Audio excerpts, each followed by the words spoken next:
তো hello guys, আজকে আমি বলবো আপনাদের কিভাবে ওয়াইফাই কে চালাচ্ছে এবং কিভাবে ব্লক মারতে হয় তা দেখাবো। তো প্রথমে আমরা ওয়াইফাই ডিটেক্টর নামে সার্চ করে এই অ্যাপটিতে চলে যাব। এটা আমার ইনস্টল করা, আপনারা ইনস্টল করে এটার ভিতর ঢুকে যাবেন। তারপরে এই অ্যাপটা যাওয়ার পরে এটা কোনো আইডি খোলা লাগবে না, ডাইরেক্ট ঢুকে যাবেন। Press start. তারপর আপনারা এখানে দেখতে পারবেন কে চালাচ্ছে আপনার ওয়াইফাই, যেমন অনলাইন, অফলাইন।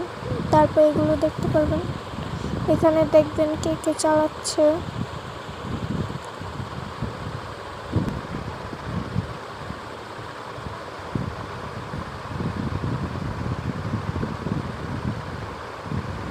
তারপর হিস্টোরি আপনি করতে পারবেন এই অ্যাপটিতে।